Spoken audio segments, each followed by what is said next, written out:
From the studios of Farm Journal Broadcast, this is U.S. Farm Report. Welcome to U.S. Farm Report this weekend. I'm Tyne Morgan, and here's what's in store over the next 60 minutes. The big USDA crop production report last week is seen as a game changer for the market, but is $5 corn in the cards again? If the funds continue to pump money into the long side of the market, it'll be just the exact opposite of what we saw in 2024 when they built a record short position. Even with the recent run-up, farmers are still looking for ways to cut costs in 2025. As we talk to growers, we talk about phosphorus and potassium. Maybe some of those rates can be cut back. But which fertilizer is poised to see the most price pressure heading into spring? And we introduce you to a barn hero. Just be humble and then learn. Never stop learning, never stop caring for this. With a lot of work and a lot of patience, you can accomplish a lot.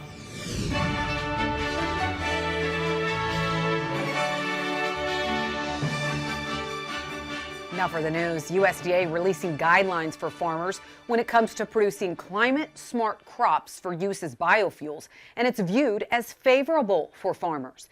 USDA's interim final rule covers technical guidelines on how climate-smart ag crops can be used as biofuels feedstocks.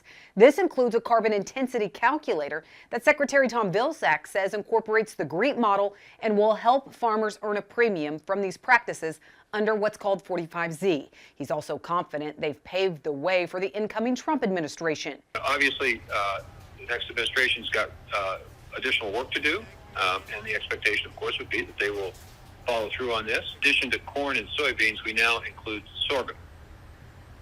There are additional climate-smart agricultural practices, including reduced tillage and fertilizer application timing. As importantly, practices may be used individually or in combination. They are not required to be bundled. Now, the interim final rule will have a 60-day comment period, and biofuels groups are still awaiting the release of the updated GREET model from the U.S. Treasury. It's been another grueling week for firefighters in Southern California, working to gain the upper hand on wildfires burning in the Los Angeles area.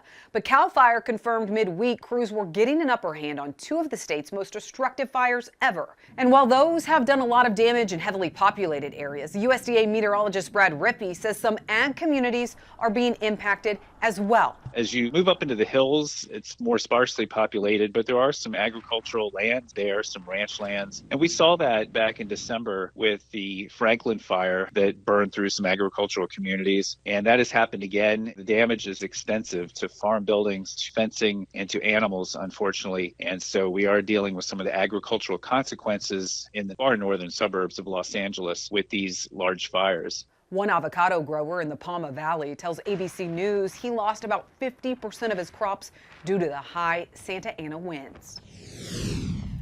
And new this week, the Federal Trade Commission says it's suing John Deere. The lawsuit accuses the company of unfair practices when it comes to repairs, but John Deere responding, vowing to vigorously defend itself. The FTC says the attorneys general of Illinois and Minnesota are joining in on the lawsuit.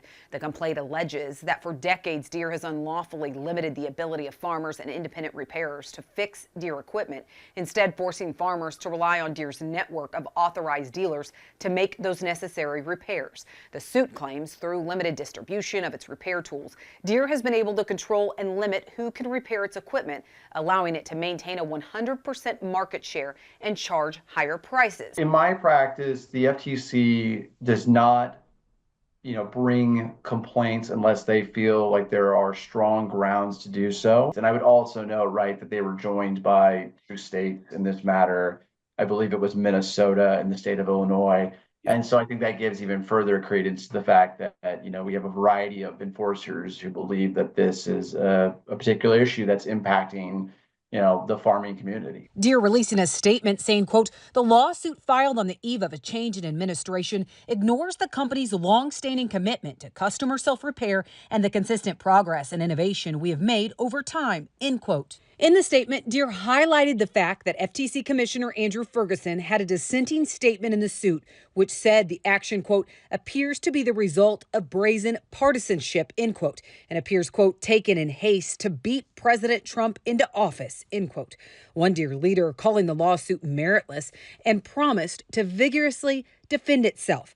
Earlier this week, Deere announced new capabilities that will be integrated into the John Deere Operations Center to allow producers more solutions for diagnosing and repairing equipment. It says the latest addition to Deere's suite of digital solutions will further help customers and independent repair technicians by enabling them to reprogram Deere manufactured electronic controllers.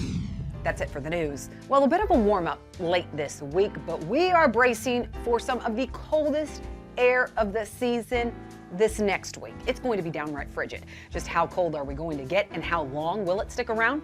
That is a check of weather when we come back. U.S. Farm Report is brought to you by Pioneer. Plant Pioneer brand corn for a home field advantage and yields that beat the competition. With advanced genetics and traits to combat your toughest challenges, the Pioneer lineup of corn hybrids is your secret to a winning season. Your best year starts here.